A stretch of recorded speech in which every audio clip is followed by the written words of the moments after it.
A very warm welcome to all of you. एक बार फिर दोबारा से आप सभी लोगों का स्वागत है और अभिनंदन है। आज हम लोग अल्फा एंड न्यूमेरिक का टेस्ट मास्टर एक्सरसाइज हम लोग करने वाले हैं। अल्फा एंड न्यूमेरिक टेस्ट हमारा चल रहा था और उसके अंदर अब हम लोग मास्टर एक्सरसाइज पर आ चुके हैं और मास्टर एक्सरसाइज का ये पार्ट 2 है। ठीक है, तो जिसे हम लोग वर्णमाला और सांख्यात्मक के नाम से जानते हैं, जिसे हम लोग मास्टर अभ्यास प्रश्न भाग 2 भी कहते हैं। ठीक है, तो चलिए स्टार्ट करते हैं आज के सेशन को। सबसे पहले मैं अगर यहाँ पर इंडेक्स के अंदर मैं बात करूं तो सबसे पहले हमको यहाँ पर इंट्रोडक्शन देखना है, कुछ बेसिक कॉन्सेप्ट सीखने हैं, उसके बाद टाइप्स ऑफ क्वेश्चन देखने हैं, वर्णमाला क्रम में रैंकिंग अल्फाबेटिकल ऑर्डर को देखना है हमें, इसके बाद ऑर्डर ऑफ टेस्ट परीक्षण के क्रम को, arrangement of word and numbers के क्वेश्चन को, फॉर्मेशन ऑफ मीनिंगफुल वर्ड और संख्या परीक्षण जिसे हम लोग नंबर टेस्ट बोलते हैं, इस सभी के क्वेश्चंस को हम लोग देखने वाले हैं। ठीक है, चलिए डिस्क्लेमर, अस्वीकरण। हमारे स्लाइड डेक में उपयोग की गई छवियां केवल शैक्षिक उद्देश्यों के लिए है। हम इन छवियों के मूल रचनाकारों और मालिकों की बौद्धिक संपदा और अधिकारों का सम्मान करते हैं। यदि आप इस डेक में उपयोग की गई किसी भी छवि के मालिक हैं और कोई चिंता या समस्या है तो कृपया करके हमें sathi@iitk.ac.in पर हमसे संपर्क करें, हम छवियां हटा देंगे। Thank you. इंट्रोडक्शन। तो सबसे पहले मैं अगर यहां पर बात करूं कि भाई अल्फा एंड न्यूमेरिक होता क्या है, तो देखिए अल्फाबेट से बना अल्फा और नंबर से बना न्यूमेरिक, इसीलिए इसको बोला जाता है अल्फा एंड न्यूमेरिक। ठीक है, अब होता क्या है कि अल्फाबेट्स और नंबर्स का कुछ ऐसा मिश्रण आपको इसके अंदर दिया जाता है, कुछ ऐसा कॉम्बिनेशन आपको दिया जाता है जो कि जिसको आप लोग क्वेश्चन के अंदर जब अप्लाई करते हैं, अप्लाई करने के बाद में फिर आपको उसका आंसर मिलता है। ठीक है, तो वही हमको उसके पीछे लॉजिक निकालना होता है कि आखिरकार क्या लॉजिक है, क्यों ऐसा हो रहा है, ये नंबर यहाँ पर लिखा गया है तो क्यों लिखा गया है, ये लेटर यहाँ पर लिखा गया तो क्यों लिखा गया है। रीजंस हमको पता करने होते हैं, लॉजिक पता करना होता है और उसके बाद उसका हम लोग आंसर निकालते हैं। तो कोई भी आंसर निकालने के लिए सबसे पहले हमको उसके बेसिक कॉन्सेप्ट्स पता होने चाहिए। तो बेसिक कॉन्सेप्ट्स जरा हम लोग सीख लेते हैं पहले एक बार, फिर आगे चलते हैं। तो बेसिक कॉन्सेप्ट्स के अंदर सबसे पहला कॉन्सेप्ट आता है किसी भी लेटर्स का प्लेस वैल्यू। प्लेस वैल्यू का मतलब होता है कि कौन सा लेटर किस नंबर पर आ रहा है, ये आपको पता होना चाहिए। तो कौन सा लेटर किस नंबर पे आ रहा है, जैसे A1 पर आ रहा है, B2 पर आ रहा है, C3 पर आ रहा है, ये सारे इसके प्लेस वैल्यूज हैं। तो इन सभी प्लेस वैल्यूज को लर्न करने के लिए हमने कुछ ना कुछ शॉर्ट ट्रिक्स क्रिएट करी हैं। ऐसे ही सेकंड नंबर पे एक और टेबल आपको दिखाई दे रही है जिसके अंदर लिखा हुआ है A से लेकर के Z तक के लेटर लिखे हैं और हर एक लेटर का कोई ना कोई एक अपोजिट लिखा हुआ है, विपरीत लिखा हुआ है। जैसे A का अपोजिट Z है, B का अपोजिट Y है, C का अपोजिट X है, तो हर एक लेटर का कोई ना कोई एक अपोजिट है। तो ये अपोजिट भी आपको यहां से लर्न कर लेने हैं। तो जब आप अपोजिट लर्न कर लेते हैं, ये टेबल प्लेस वैल्यूज लर्न कर लेते हैं, तो क्वेश्चंस करने में काफी आपको इसमें हेल्प मिल जाती है। ठीक है, तो देखें आगे की तरफ देखते हैं कि पहले इसकी कुछ शॉर्ट ट्रिक्स को समझते हैं कि कौन सी शॉर्ट ट्रिक्स ऐसी हैं जिससे हम इजीली लेटर्स को याद कर पाएं। जिसमें पहली शॉर्ट ट्रिक आती है आपकी एजओटी की। अब एजओटी क्या है, जैसे EJOTY, ये सब 5-5 के गैप पर दिए हुए हैं। तो E5 पर, J10 पे, O15 पर, T20 पर और Y25 पर, तो सब 5-5 के गैप पर दिए हैं, इसीलिए ये 5 के सब मल्टीपल्स में दिए हैं, इसीलिए इसको हम लोग यहाँ पर ये एजओटी के तौर पे याद कर सकते हैं। एक वर्ड दिया जिसके एजओटी के 5 लेटर्स हमारे को याद हो गए, 5, 10, 15, 20, 25। अगले नंबर पे आया सिफ्लोरैक्स। अब सिफ्लोरैक्स के अंदर क्या है, एक तरीके का कफ सिरप होता है। अब कफ सिरप को हमने क्या किया, यूज किया इस वर्ड को किसमें, अपनी शॉर्ट ट्रिक के तौर पे। जैसे C3 पर है, F6 पर है, I9 पर है, L12 पर है, O15 पर है, R18 पर है, तो सबके प्लेस वैल्यूज को हमने यहाँ पर देखा और सभी के प्लेस वैल्यू में 3-3 का कहीं ना कहीं डिफरेंस जा रहा था। तो डिफरेंस जा रहा था, उसी के अकॉर्डिंग हमने इसको किया और हमारा आंसर निकल के आ गया। ठीक है, या जो भी हमने यहाँ पर शॉर्ट ट्रिक बनाई, तो आपने देखा सिफ्लोरैक्स के अंदर टोटल हमारे पास 8 लेटर आए, तो 8 लेटर आपको यहां से याद हो जाते हैं, 5 लेटर आपको एजओटी से लर्न हो जाते हैं। आगे चलते हैं, आगे दिया हुआ था CMW। अब CMW क्या है, अगर आप M को और W को अगर आप ध्यान से देखें तो M नीचे की तरफ झुका हुआ बन रहा है, W कुछ ऊपर झुका हुआ बन रहा है, या ये भी कह सकते हैं M कुछ 3 जैसा है, 3 एक बार नीचे की तरफ देख रहा है, एक बार 3 उल्टा ऊपर की तरफ देख रहा है। तो 3 से रिलेटेड इस पूरी टेबल के अंदर केवल 3 ही नंबर आते हैं, या तो 3 होगा, या 13 होगा, या फिर 23 होगा। तो हमने क्या किया, C3 कर दिया, M 13 कर दिया, W को 23 कर दिया। इस तरीके से यहाँ पर 3, 13, 23 का कॉम्बिनेशन बन गया है। आगे की अगर मैं बात करूं तो G7, अब G में अगर आप नीचे वाले पार्ट को देखें तो ये कुछ 7 जैसा नजर आता है, तो G7 पर हो गया। G7 शिखर सम्मेलन भी होता है, ठीक है, तो आप इसको समिट से भी याद कर सकते हैं। H को अगर आप देखें तो H के छुपा हुआ कुछ 8 जैसा नजर आता है। अगर आप H के ऊपर की चीज को और नीचे अगर एक लाइन ऐड कर दें तो यहां पर कुछ ये 8 जैसा नजर आने लग जाता है, तो H जो हो जाता है वो 8 हो जाता है। अगला है K11, K11 का मतलब हो गया किंग्स 11 पंजाब। आईपीएल के अंदर एक टीम है, वही यहां पर यूज करी गई, किंग्स 11 पंजाब, ठीक है। अगला क्या है D4, अब D4 क्या है भाई, डायरेक्शंस आपकी 4 होती हैं, तो इसीलिए यहां पर डायरेक्शंस स्टैंड्स फॉर D, और 4 डायरेक्शन है तो 4, D4। अगला T20, अब T20 के लिए T20 मैचेस हमारे होते हैं 2020, तो इसलिए हमने T को 20 की तरीके से याद कर लिया। अगला A1, शीर्ष गुणवत्ता वाली कोई भी चीज होती है, A1 क्वालिटी चीजें हैं, उसके लिए हम लोग यही यूज करते हैं कि भाई ये A1 क्वालिटी का है, बढ़िया क्वालिटी का, अच्छी चीज है। टॉप क्वालिटी सब्जेक्ट्स के लिए हम लोग इस चीज को यूज कर सकते हैं, A1।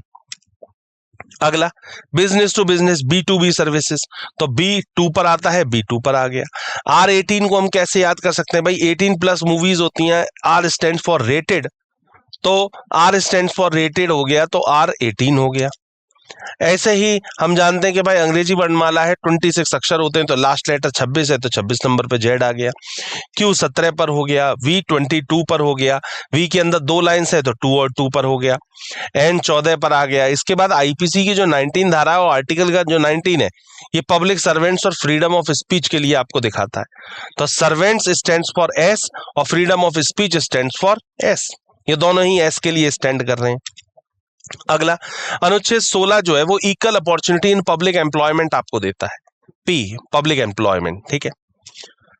इसके बाद यहीं पर अगर मैं इसके अपोजिट्स की बात करूं तो अपोजिट के लिए भी हमने कुछ ना कुछ शॉर्ट ट्रिक्स बनाई हैं।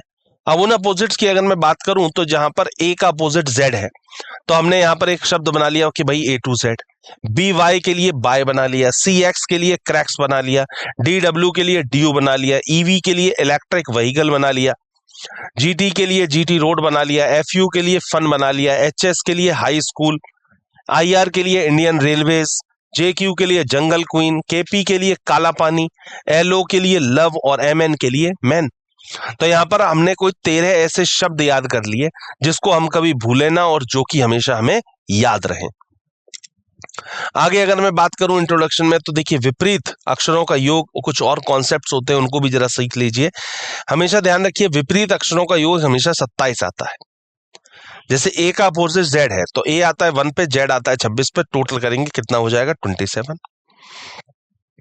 M का अपोजिट N होता है, M आता है 13 पर, N आता है 14 पर, दोनों का टोटल करेंगे कितना हो जाएगा 27।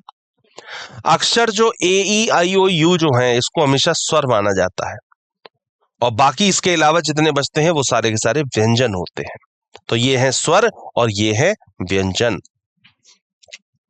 आगे बात करूं तो अंग्रेजी वर्णमाला श्रेणी में पहला आधा भाग जो होता है वो A से लेकर के M तक का होता है, और दूसरा आधा भाग जो होता है वो N से लेकर के Z तक का होता है।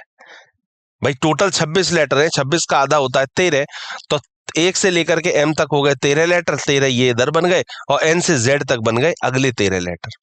तो फर्स्ट हाफ पार्ट और सेकंड हाफ पार्ट। अब यहीं पर आरोही और अवरोही क्रम है, उसमें क्या है, आरोही क्रम मतलब 1 2 3 4 5, मतलब छोटे की से बड़े की तरफ बढ़ते हुए नंबर, और अवरोही का मतलब हो गया बड़े से छोटे की तरफ, मतलब असेंडिंग ऑर्डर और डिसेंडिंग ऑर्डर। असेंडिंग ऑर्डर जो छोटे से बड़े की तरफ जा रहा है, और डिसेंडिंग ऑर्डर जो बड़े से छोटे की तरफ जा रहा है। अगली चीज संख्याओं का प्रतिस्पादन यहाँ पर सीख लेते हैं, रिप्लेसमेंट ऑफ नंबर्स। अब इसमें क्या होता है, जैसे आपने यहाँ पर देखा फर्स्ट इमेज के अंदर 1 2 3 लिखा हुआ था, तो इन्होंने क्या किया 1 2 3 को 3 2 1 लिख दिया, मतलब उल्टा करके लिख दिया।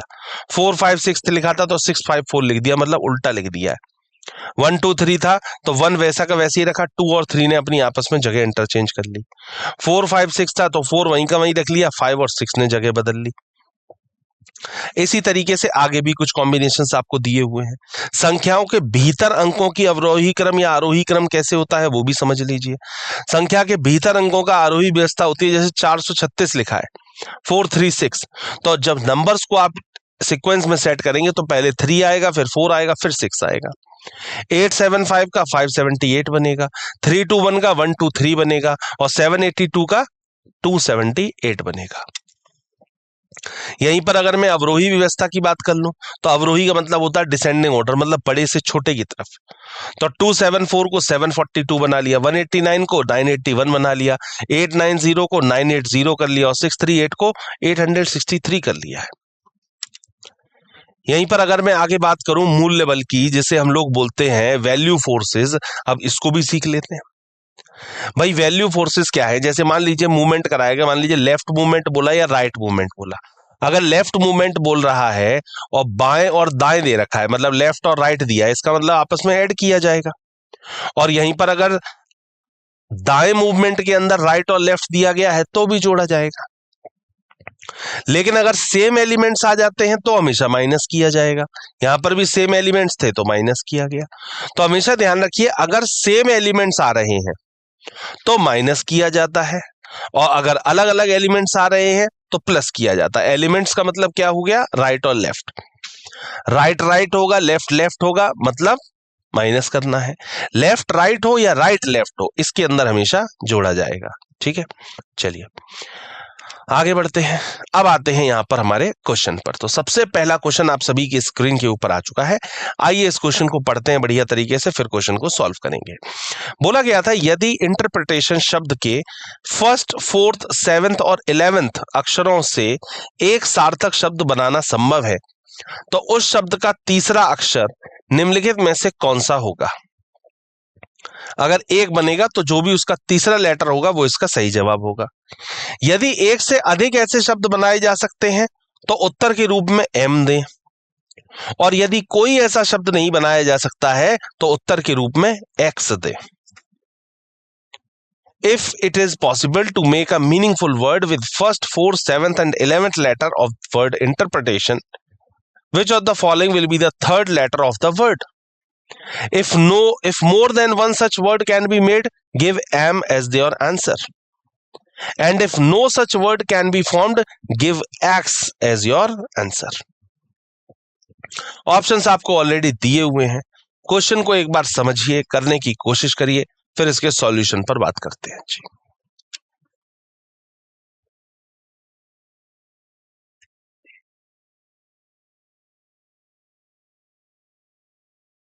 चलिए आइए बात करते हैं क्या होना चाहिए इसके लिए सही जवाब। देखिए अवधारणा 1.4 का यूज करते हुए हमने इस क्वेश्चन को किया।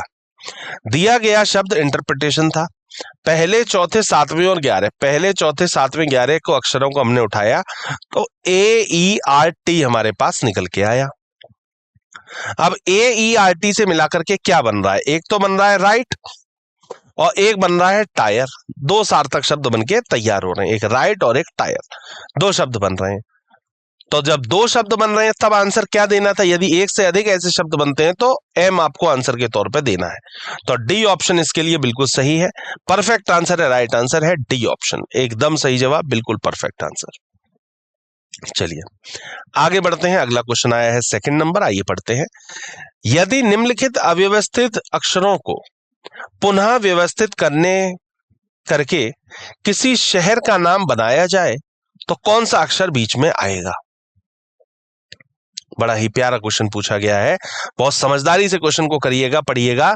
If the following scrambled letter are rearranged to form the name of the city, then which letter will be appear in the middle? कौन सा मिडिल में बनेगा ये आपसे पूछा गया है। ठीक है, ऑप्शंस आपको दिए हुए हैं ऑलरेडी, क्वेश्चन को करना है। ठीक है, तो बनाइए एक बार कोई शब्द, फिर उस पर बात करते हैं जी।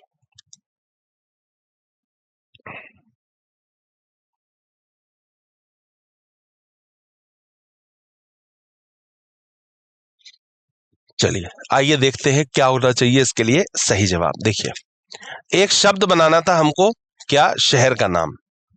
तो शहर का नाम जो बन रहा है वो इन सभी से मिलाकर के क्या बन रहा है? मदुरई। मदुरई एक शहर का नाम है, और मदुरई के अंदर जो बीच का लेटर है ये पूछा गया था, मदुरई के अंदर बीच का लेटर यू है। तो सी ऑप्शन यू इसके लिए बिल्कुल सही होगा, परफेक्ट आंसर है, राइट आंसर है सी ऑप्शन यू, एकदम सही जवाब। ठीक है, सी यू एकदम सही।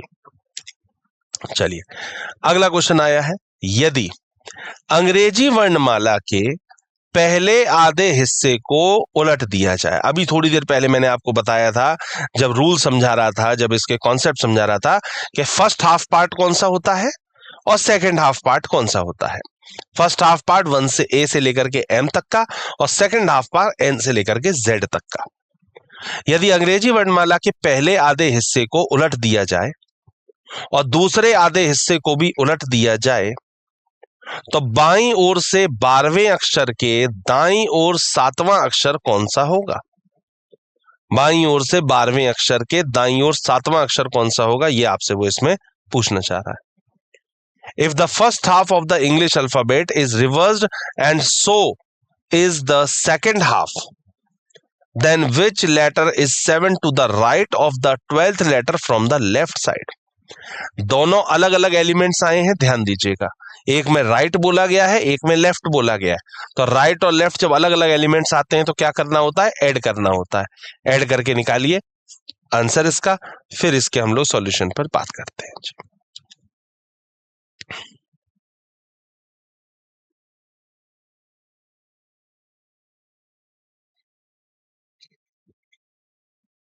चलिए आइए देखते हैं क्या होना चाहिए इसके लिए सही जवाब। देखें, यदि अंग्रेजी वर्णमाला के पहले आधे भाग को उल्टा दिया जाए, तो पहले आधे भाग का मतलब हो गया, इधर हमने ए से लेकर के एम को इधर लिखा, A B C D E F G H I J M तक, और दूसरे आधे भाग को भी उलट दिया जाए, दूसरा आधा भाग भी उलट दिया, क्या, N O P Q R S T टी, यहां पर जेड तक। ठीक है, तो बाईं ओर से 12वें अक्षर के दाएं 7वां कौन होगा, तो क्या होगा, दोनों ऐड होंगे।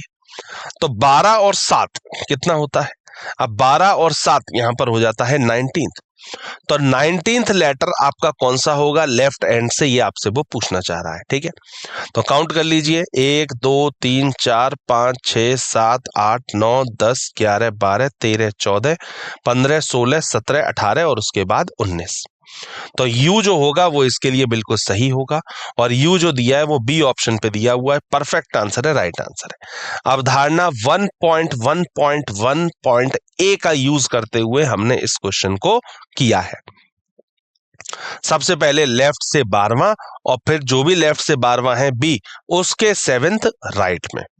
तो जब कभी भी अलग अलग एलिमेंट्स होते हैं तो हमेशा हमको ऐड करना होता है, सेम एलिमेंट्स आते हैं तो माइनस करना होता है। ठीक है जी, अगला क्वेश्चन आया है 4th क्वेश्चन। क्या, यदि वर्णमाला के पहले आधे भाग को उल्टे क्रम में लिखा जाए, ठीक है, तो बाएं से 9वें अक्षर और दाएं से 10वें अक्षर के ठीक बीच में कौन सा अक्षर होगा।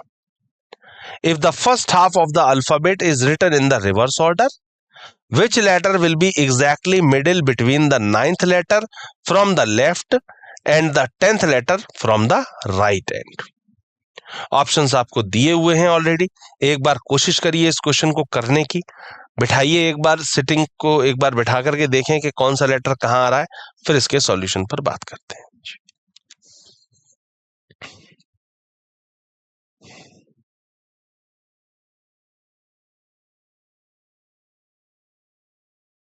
चलिए आइए देखते हैं क्या होना चाहिए इसके लिए सही जवाब। बोला गया था यदि वर्णमाला के पहले आधे भाग को उल्टे में लिखा जाए, तो देखिए पहले आधे भाग को उल्टा लिख दिया गया है, मतलब यहां इधर ए से लेकर के एम तक, जैसे प्रीवियस क्वेश्चन में हुआ।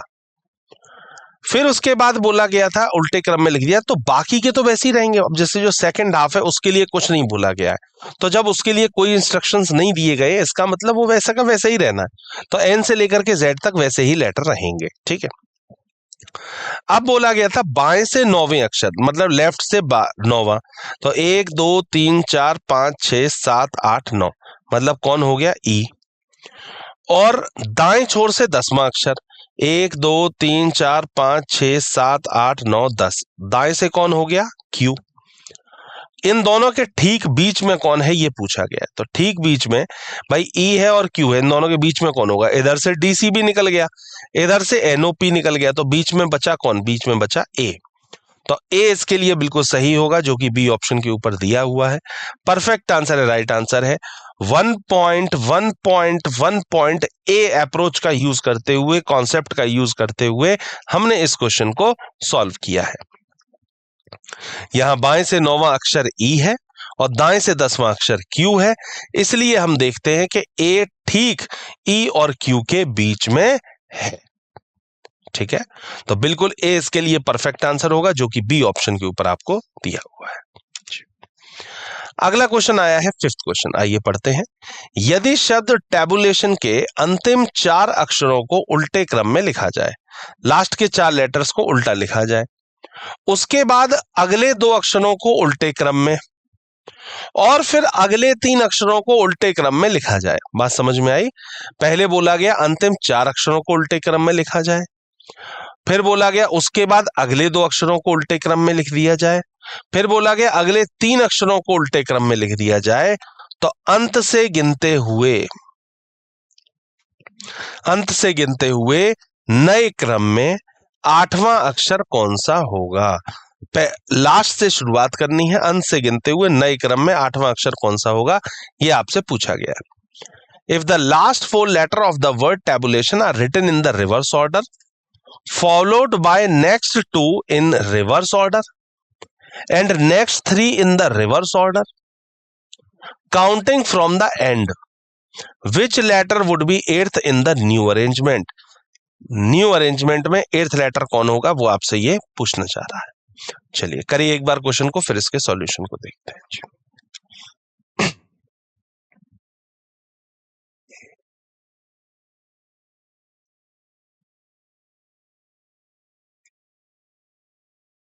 चलिए आइए देखते हैं क्या होना चाहिए इसके लिए सही जवाब। देखिए अवधारणा 1.1.4 का यूज करते हुए हमने क्वेश्चन को किया, अंतिम 4 अक्षरों को उल्टा लिखा जाए। तो टेबुलेशन के अंदर अंतिम 4 क्या थे? TION।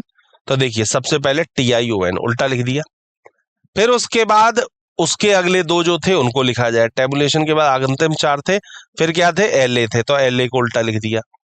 फिर अंतिम 3 को लिखा जाए, तो TAB की जगह पर वो UBA की जगह पर जो लास्ट में दिया गया था उसको हमने UBA कर दिया। ठीक है, तो अंत से 8वां अक्षर कौन सा होगा? तो अंत से 8वां 1 2 3 4 5 6 7 8, अंत से 8वां कौन होगा? O होगा, और O इनमें से किसी में नहीं दिया है, इसका मतलब D ऑप्शन इसके लिए सही जवाब है, परफेक्ट आंसर है, राइट आंसर है D ऑप्शन, एकदम सही जवाब। चलिए अगला क्वेश्चन आ रहा है, शब्द जंपिंग में ऐसे अक्षरों के जोड़े हैं जिनके बीच में उतने ही अक्षर हैं जितने अंग्रेजी वर्णमाला में होते हैं।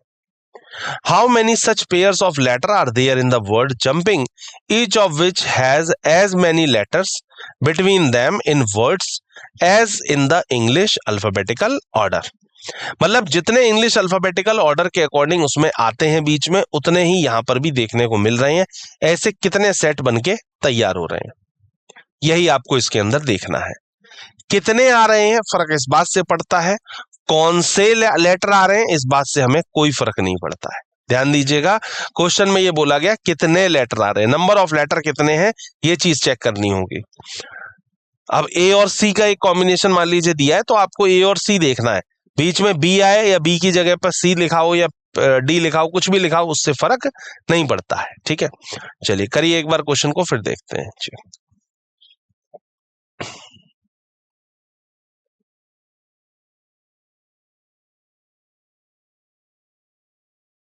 चलिए आइए देखते हैं क्या होना चाहिए इसके लिए सही जवाब।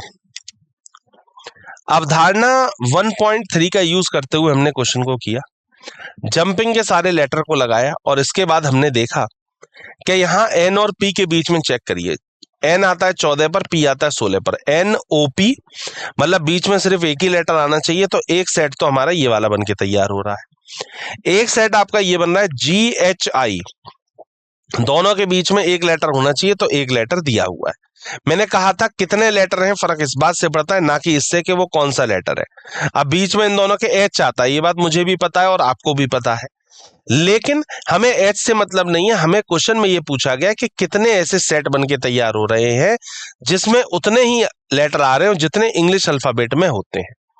कौन से होते हैं ये नहीं बोला गया क्वेश्चन में, इसलिए हमें फर्क नहीं पड़ता कि यहाँ पर N लिखा है या Z लिखा है या O लिखा है, कुछ भी लिखा हो, बस है एक ही ना, तो इसलिए ये दो सेट बन के तैयार हो रहे हैं। एक बन रहा है एनपी और एक बन रहा है जीआई, दो सेट बने हैं।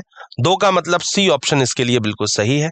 परफेक्ट आंसर है, राइट आंसर है सी ऑप्शन, एकदम सही जवाब। चलिए अगले क्वेश्चन पे मूव कर रहे हैं। 7th क्वेश्चन, क्या यदि शब्द फ्लोरिस में सभी स्वरों को पहले वर्णाक्रम में व्यवस्थित किया जाता है, फिर सभी व्यंजनों को वर्णाक्रम में व्यवस्थित किया जाता है, फिर सभी स्वरों को पिछले अक्षर से और सभी व्यंजनों को अंग्रेजी वर्णमाला के अगले अक्षर से बदल दिया जाता है, तो दाएं छोर से तीसरा अक्षर कौन सा होगा? If the word flourish, all the vowels are first arranged alphabetically, and then all the consonants are arranged alphabetically, and then all the vowels are replaced by the previous letter, and all the consonants are replaced by the next letter from the English alphabets, then which letter will be the third from the right end? Right and से तीसरा letter कौन सा होगा, ये आपसे इसके अंदर पूछना चाह रहे हैं। चलिए करिए एक बार क्वेश्चन को, फिर आंसर करेंगे।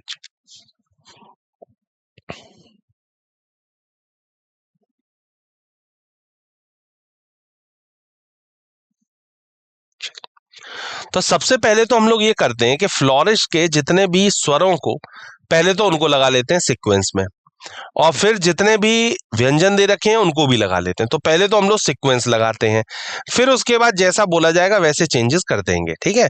तो पहले तो इसके सीक्वेंस सेट किया जाते हैं। आइए, तो ये वर्ड दिया हुआ था फ्लोरिश। फ्लोरिश के जितने भी लेटर दिए गए थे उनको इंग्लिश अल्फाबेटिकल ऑर्डर के अकॉर्डिंग अरेंज करना था, मतलब कि वॉवल्स को। तो सबसे पहले हमने वॉवल लगाए, मतलब आई ओ यू, पहले वही आई आता है, फिर ओ आता है, यू आता है, तीन ही हमारे पास वॉवल थे। बाकी सारे क्या थे, व्यंजन थे। तो व्यंजनों को हमने क्या किया, F L R S H, इसको भी हमने व्यवस्थित कर लिया। अब जब हमने ये व्यवस्थित कर लिया, अब व्यवस्थित करने के बाद क्या पूछा जाता है, आइए जरा इस पर बात करते हैं। व्यवस्थित करने के बाद बोला गया था कि जितने भी आपके कॉन्सोनेंट्स हैं उसके अंदर एक जोड़ा जाएगा और वॉवल में से एक घटाया जाएगा। तो आई वॉवल है, आई में से एक गया तो एच आ गया, ओ में से एक गया तो एन आ गया, यू में से एक गया तो टी आ गया, और कॉन्सोनेंट्स के अंदर एक एक जोड़ा गया। तो एफ में एक जोड़ा तो जी, एल में एक जोड़ा तो एम, आर में एक जोड़ा तो एस, एस में एक जोड़ा तो टी, और एच में एक जोड़ा तो आई। अब जोड़ने के बाद बोला गया था कि दाएं छोर से तीसरा अक्षर कौन सा होगा। दाएं से तीसरा कौन है, एस है। तो एस इसके लिए बिल्कुल सही जवाब है, जो कि बी ऑप्शन के ऊपर दिया हुआ है। तो हमने क्या किया, सबसे पहले वॉवल्स को लगाया, हमने सीक्वेंस में सेट किया, फिर हमने कॉन्सोनेंट्स को सेट किया, फिर कॉन्सोनेंट के अंदर +1 करके जो भी लेटर निकल के आए, और फिर वॉवल्स के अंदर से एक घटा करके जो भी लेटर निकल के आए, उसके अंदर हमने देखा इस सीक्वेंस में कि दाएं से मतलब राइट से तीसरा लेटर कौन सा हो रहा है, वही इसका सही जवाब है। ठीक है, चलिए, तो एस इसके लिए बिल्कुल परफेक्ट आंसर है, राइट आंसर है जी। अगला क्वेश्चन आया है 8th नंबर, आइए देखते हैं। यदि कंट्रीब्यूशन शब्द के 2nd, 6th, 9th, 12th अक्षरों से एक सार्थक शब्द बनाना संभव है, तो उस शब्द का अंतिम अक्षर निम्नलिखित में से कौन सा होगा? अगर एक बन रहा है तो जो आखिरी लेटर उसका होगा सही शब्द बनने के बाद में, वो इसका सही जवाब होगा। यदि एक से अधिक ऐसे शब्द बनाए जा सकते हैं तो उत्तर एम दें, तब आंसर आपको एम देना पड़ेगा। और यदि कोई ऐसा शब्द नहीं बना सकते हैं तो उत्तर के तौर पे आपको एक्स देना पड़ेगा। If it is possible to make a meaningful word with 2nd, 6th, 9th and the 12th letter of the word contribution, which of the following will be the last letter of that word? If more than one such word can be formed, give M as your answer, and if no such word can be formed, give X as your answer. Options आपको दिए हुए हैं already, एक बार question को बनाइए, देखिए कि कौन कौन से शब्द बनके इससे तैयार हो सकते हैं, फिर इसके सॉल्यूशन को देखते हैं जी।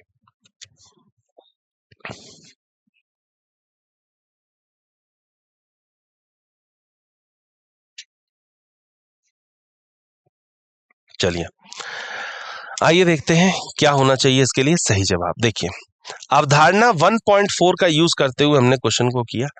कंट्रीब्यूशन शब्द के 2nd, 6th, 9th, 12th क्रम अक्षरों को जो निकल के आ रहे हैं वो कौन कौन से आ रहे हैं, OITN ये आ रहे हैं।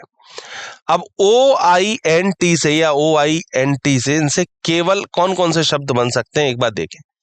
एक तो बनता है इसके अंदर इनटू, बनाया जा सकता है। अक्षर OINT से केवल एक सार्थक शब्द बन सकता है जो कि है इनटू, बनाया जा सकता है। इस शब्द का अंतिम अक्षर जो है वो O है, सिर्फ एक बन सकता है। और जब एक बनेगा तो जो भी लास्ट लेटर होगा वो सही होगा, मतलब बी ऑप्शन O इसके लिए बिल्कुल सही है। परफेक्ट आंसर है, राइट आंसर है बी ऑप्शन O, एकदम सही जवाब। ठीक है, चलिए अगला क्वेश्चन आया है 9th नंबर, आइए पढ़ते हैं। दिए गए प्रश्न में दिए गए विकल्पों में से उस शब्द का चयन करें जिसे दिए गए शब्द के अक्षरों का उपयोग करके नहीं बनाया जा सकता है। Direction in the given question from the given alternative word, select the word which cannot be formed using the letter of the given word. नहीं बन सकता है वही इसके लिए सही जवाब होगा, क्योंकि क्वेश्चन में नहीं पूछा गया है। ठीक है, करिए एक बार, फिर इसके सॉल्यूशन पर बात करते हैं।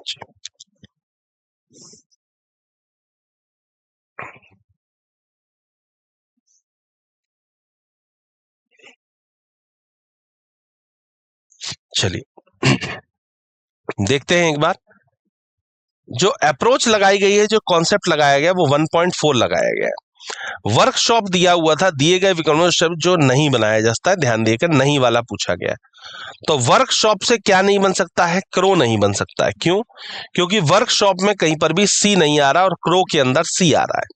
यही नीचे भी लिखा गया था, दिए गए वर्कशॉप शब्द का उपयोग करके क्रो एकमात्र शब्द है जिसे अक्षर सी की अनुपस्थिति के कारण नहीं बनाया जा सकता है, बाकी सब बन सकते हैं। शो भी बन जाएगा, वर्क भी बन जाएगा, पोर्क भी बन जाएगा, लेकिन क्रो कैसे भी करके नहीं बन सकता है। तो जो नहीं बन सकता है वही इसके लिए सही जवाब भी है, बी ऑप्शन इसके लिए परफेक्ट आंसर है, राइट आंसर है। चलिए अगले क्वेश्चन पर आ रहे हैं, 10th क्वेश्चन पर। इसमें देखते हैं, दिए गए प्रश्न में दिए गए विकल्पों में से उस शब्द का चयन करें जिसे दिए गए शब्द के अक्षरों का उपयोग करके नहीं बनाया जा सकता है।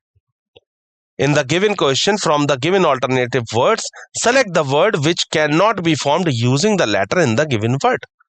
फिर दोबारा से जो पिछले क्वेश्चन के अंदर अप्रोच लगाई गई थी वही इस क्वेश्चन में अंदर अप्रोच लगाई गई है कि क्वेश्चन जो 9th है और क्वेश्चन जो 10th है, इन दोनों के अंदर वर्ड्स को चेंज किया गया है, बाकी क्वेश्चन और कॉन्सेप्ट दोनों के अंदर बिल्कुल सेम ही रखा गया है। तो एक बार ट्राई करें इस क्वेश्चन को, फिर उसके बाद इसके आंसर पर बात करते हैं।